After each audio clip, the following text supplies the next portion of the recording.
The cameras flashed. The crowd froze. And just like that, the beautiful game was completely turned upside down. Hollywood had a brand new obsession, and honestly, the sports world was practically in ruins over it. Yeah, I mean, if you look at the headlines this morning, it is literally everywhere. World Cup halftime show Backlash erupts. Despite massive star lineup, that is the story everyone is screaming about today. It is wild. Welcome to Starscope Report. Join Jordan and Jamie as they uncover Hollywood drama, music industry shakeups, and viral influencer scandals. Right, from red carpet surprises to social media controversies, we dive deep into the stories behind the fame. And in today's deep dive, we are unpacking the absolute fever dream that was the first ever FIFA World Cup halftime show. We have a massive stack of sources today. We're looking at coverage from Variety, The Athletic, The New York Times, and a bunch of global sports outlets. Because they are all trying to make sense of what just happened. The perspectives in these sources vary wildly depending on, whether you're reading a music critic who loved the spectacle or a furious football pundit who thinks the sport was just hijacked. Exactly. So our mission today is to figure out what happened during those frantic 11 minutes on the pitch, why it sparked this massive biological and cultural backlash, and how all that simmering tension exploded into a literal brawl. Yeah, an ugly, massive brawl right there on the grass. You really can't untangle the flashing lights of the pop concert from the flying fists at the end of the match. But hey, before we get into the heavy sports science and the drama, if you are loving these Hollywood twists and cultural deep dives, make sure you subscribe. We've got even crazier stories ahead, so hit that button so you don't miss a thing. Definitely. So, to set the cinematic scene for you, it is July 19th, 2026, MetLife Stadium in New Jersey. Right. It is the FIFA World Cup final between Spain and Argentina. The game is locked in a super tense, ruling 0-0 tie. The referee blows the whistle for halftime. And if you're watching at home, or, if you're one of those exhausted players, you were expecting the predictable rhythm of global football. You get a 15-minute window to hit the locker room, catch your breath, and then march back out. But instead of heading to the tunnel, the pitch is suddenly just swarmed by hundreds of frantic stage crew members. Like a Super Bowl. Exactly like a Super Bowl. The sacred sporting clock is completely shattered, and the stadium transforms into this massive pop concert. Okay, looking at this Variety review in our stack, the set list reads like an actual hallucination. Like, it doesn't even sound real. It was so packed. Chris Martin from Coldplay curated it. Right? Yeah. And they were given just an 11-minute window. 11 minutes. Yeah, 11 minutes to cram in basically every demographic on Earth. It started with Madonna, but she didn't just walk out on stage. No, it says here she was driven onto the pitch in a Jeep. By Ronaldo and Ronaldinho? With the Brazilian football legends. Yes. Two guys who famously lifted the World Cup trophy together back in 2002, reduced to acting as, chauffeurs for the Queen of Pop. Oh my gosh. Yeah, and she performs her 2000 hit, Music, mashed up with Disco Inferno, complete with these roller skater dancers circling the cart. I am just trying to picture the sensory overload of that. Because the review notes that it abruptly shifts. We go straight from Madonna, rolling around in a Jeep, into a performance by the Los Angeles Philharmonic. Conducted by Gustavo Dudamel, by the way. Right, and they are backed by string sections from New York and Venezuela, performing the White Stripes' Seven Nation Army. Which, makes sense for a stadium anthem. It totally makes sense. Yeah. But they are performing it with the Muppets. Yes, specifically Animal on the drums. Animal on the drums. I mean, you get this world-class symphony and then just a frantic puppet banging on a drum kit. It is a stark departure from a traditional football halftime, which is usually just a few groundskeepers replacing divots in the grass. Right. And apparently they even projected the Norwegian players doing their viral synchronized rowing celebration onto the stadium screens, while the musicians and the fans mimicked it live. The pace was dizzying. Because right after the Muppets, global K-pop sensation BTS just sprints out. Oh, wow, they were there too. Yeah, they blitzed through a 1-minute and 40-second version of Dynamite. They even altered the lyrics to be football-themed. That is so fast. And then you get Jason Sudeikis suddenly appearing in full Ted Lasso character. Okay, this is where it really loses me. What was Ted Lasso doing? He does this bit where he subs in the next performer. He holds up one of those electronic substitute boards, and it just says, "Believe." No way. Introducing Justin Bieber. Exactly. And Bieber steps out totally alone with an acoustic guitar. He plays a super slow, melancholic version of his song Everything Hallelujah, which just brought the frantic, pulsing energy of the stadium to a complete standstill. The online viewers were incredibly vocal about how that tonal shift just murdered the momentum. Well, yeah.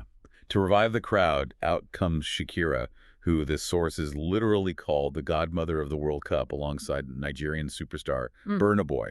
And they just blast the official tournament anthem, Die Die. It was a lot. Okay, let's unpack this for a second.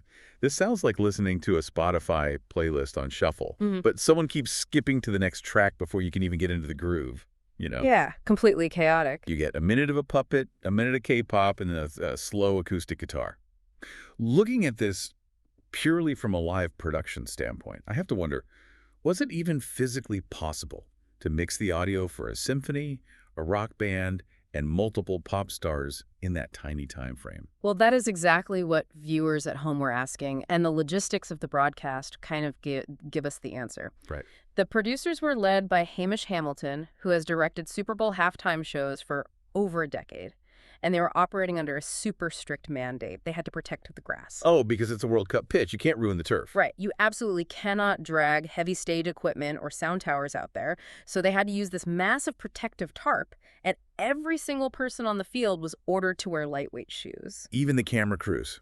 Everyone. The stage components were built on these specialized dollies that were designed to be rolled out and assembled in just 3 to 4 minutes. Okay, wait. 3 minutes to build a stage that can support a full LA Philharmonic string section and a pop concert. Yep.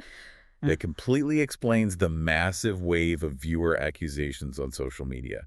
People were insisting that Madonna and Shakira were entirely lip-syncing. Oh, absolutely. Or that the shots of Madonna in the tunnel were totally pre-recorded for TV. Right. Because you simply cannot run live cables, balance microphones, and ensure perfect acoustics for a live guitar in a 180-second window while tiptoeing on a tarp. It's impossible. It was a logistical marvel for broadcasting, but it left audiences feeling super alienated. It felt like watching a heavily edited music video that was just masquerading as a live concert. But, you know, those lip-syncing debates were ultimately just a distraction.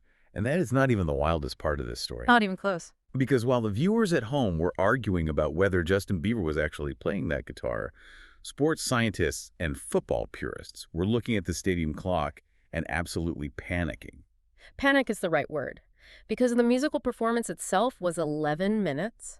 Yeah. But when you factor in that frantic stage setup, the pair down, and getting the players back onto the field, the total halftime break stretched to 27 minutes and 19 seconds. Only 7 minutes. Yeah.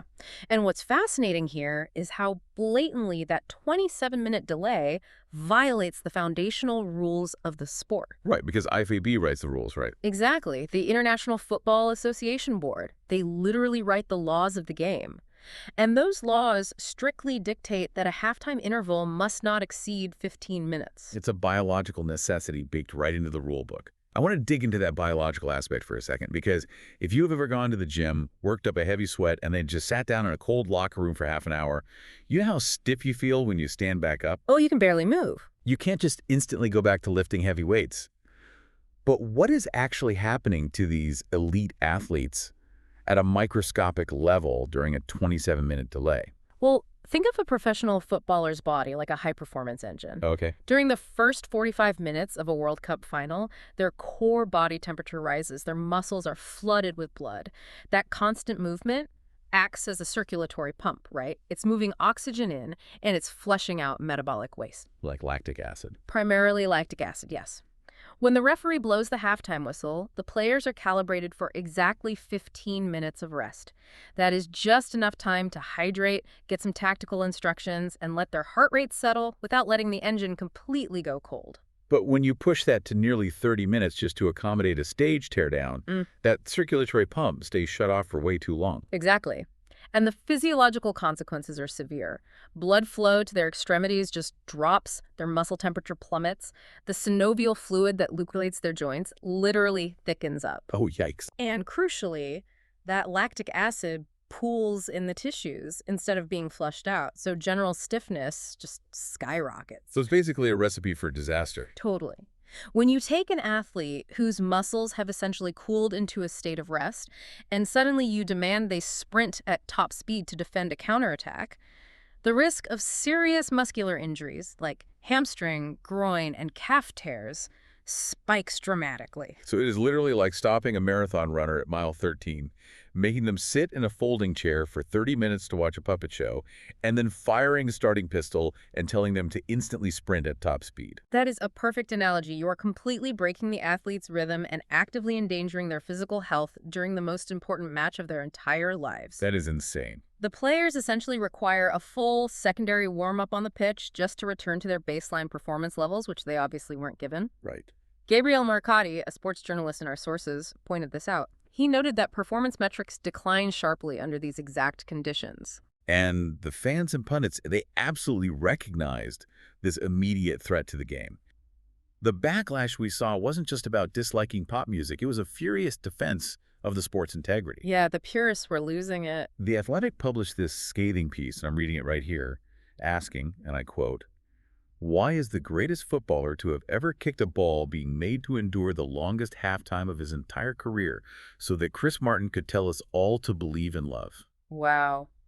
That is brutal. It really is. And we also have quotes from former England captain Wayne Rooney. He was working as a BBC pundit during the live broadcast, and he gave a brutally blunt verdict. He just said on live TV, "I thought it was crap. I wanted the football to come back on." Classic Rooney. And even Liam Gallagher from Oasis took to social media and compared the frantic, disjointed mashup to a bad trip. A bad trip. I mean, they viewed this as an unholy intrusion. It was seen as something entirely removed from the working class, continuous origins of the sport. Which naturally forces the question. If the diehard fans hated it, and it actively risked the safety of the players, why on earth did FIFA decide to do it? Honey.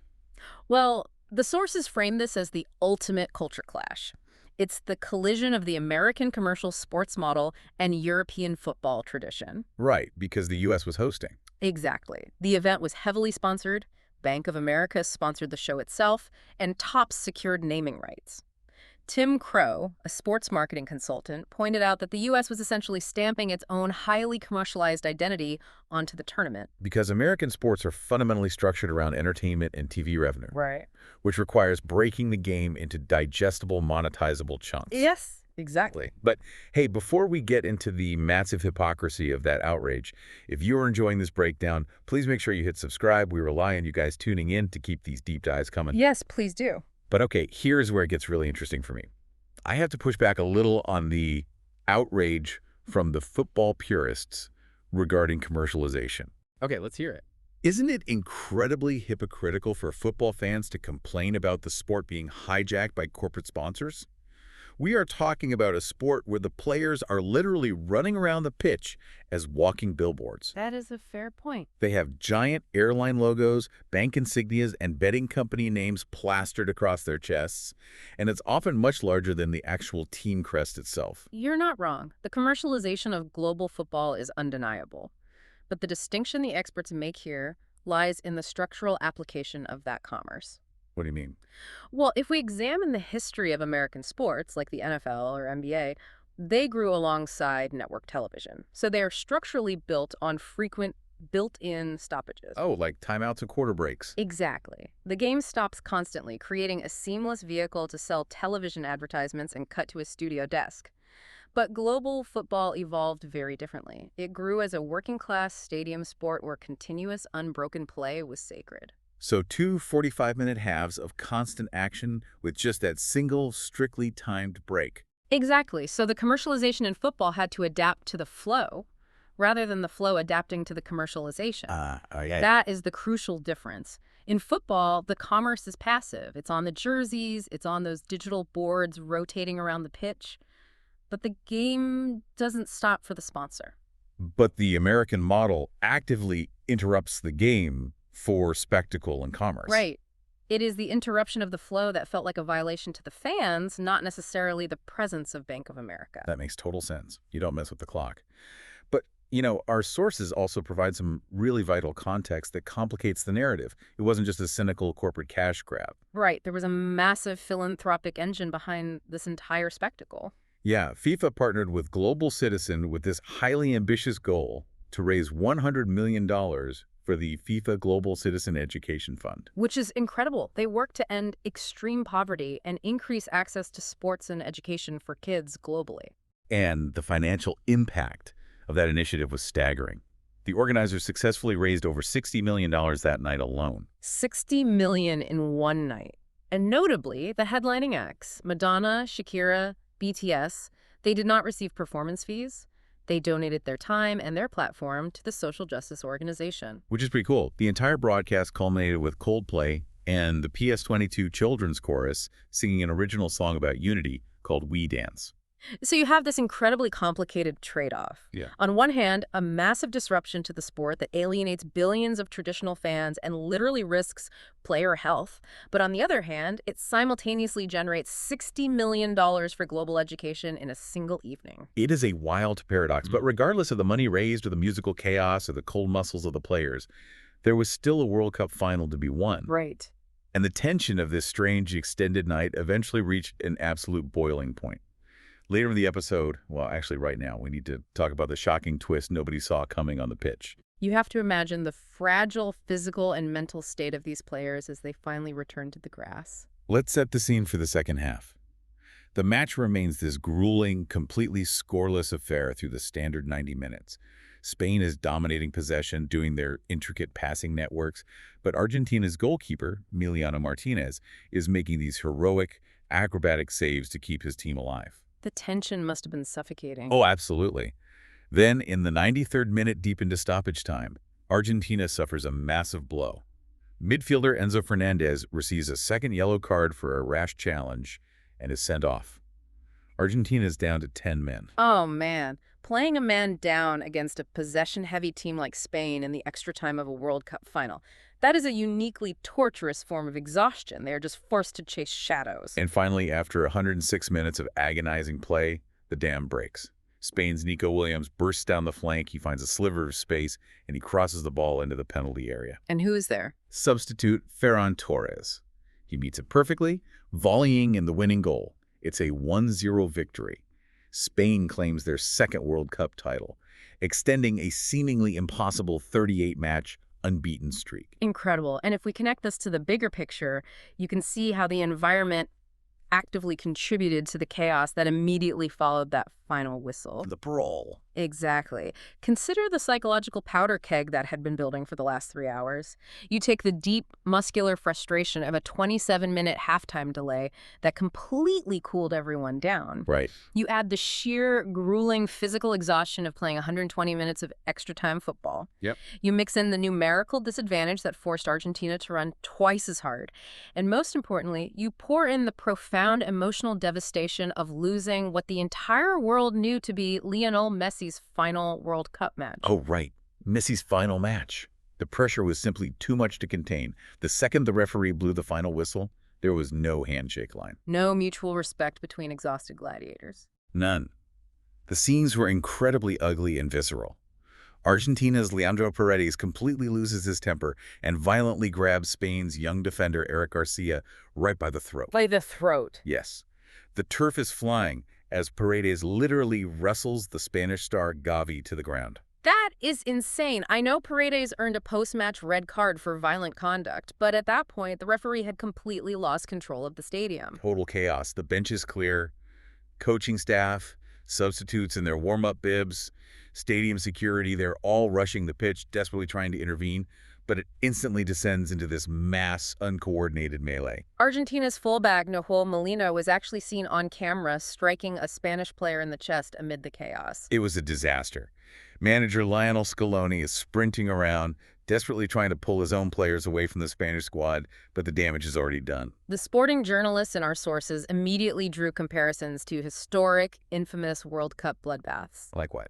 They were bringing up the 1962 Battle of Santiago between Chile and Italy, and the 2006 Battle of Nuremberg between Portugal and the Netherlands. The irony of that is just inescapable. You have an event that marketed itself in the halftime show through a children's choir and a pop song about global unity, ending with world-class athletes grabbing each other by the throat on global television. It really highlights the raw, unfiltered, and deeply tribal passion of the sport, which simply cannot be choreographed or sanitized by a pop concert. So, what does this all mean for us? We have looked at a night of undeniable historic firsts at MetLife Stadium. We witnessed Spain's dramatic extra-time victory to secure their second world title. We watched the heartbreaking, chaotic, and violent end to Lionel Messi's legendary World Cup career. And sitting right in the middle of it all, acting as a massive cultural wedge, was a halftime spectacle that dazzled some, enraged others, and fundamentally divided billions of viewers around the globe. It was the defining night where the relentless revenue-generating machinery of modern entertainment directly confronted the sacred, biologically necessary traditions of the world's most popular sport. Yeah, it was a total collision of two worlds. And for you listening, it begs a really personal question about how you consume the sports you love. Where exactly do you draw the line between the purity of a competitive game and the entertainment value of a global spectacle? Is a football match sacred ground, meant to be played on a pristine pitch with a ticking clock? Or is it just another television show competing for your shrinking attention span against thousands of other channels? The outrage from the fans suggests that for many, the sport itself is enough.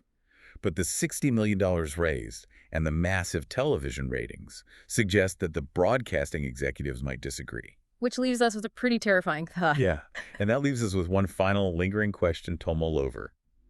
If FIFA is willing to blatantly ignore the sacred, biologically necessary 15-minute halftime rule just to squeeze in a pop concert today, what comes next? Right. Will we soon see American-style media timeouts slicing into the middle of regular match play, forcing players to stand around for 3 minutes while a network runs ads? Will referees start pausing the game for sponsored hydration breaks just so broadcasters can squeeze in a few more commercials?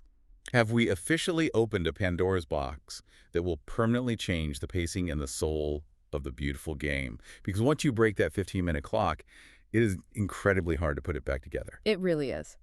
You've been listening to Starscope Report, where Jordan and Jamie uncover the stories shaping Hollywood, music, and pop culture. Thanks for tuning in, and don't forget to subscribe for more stories that keep the stars shining.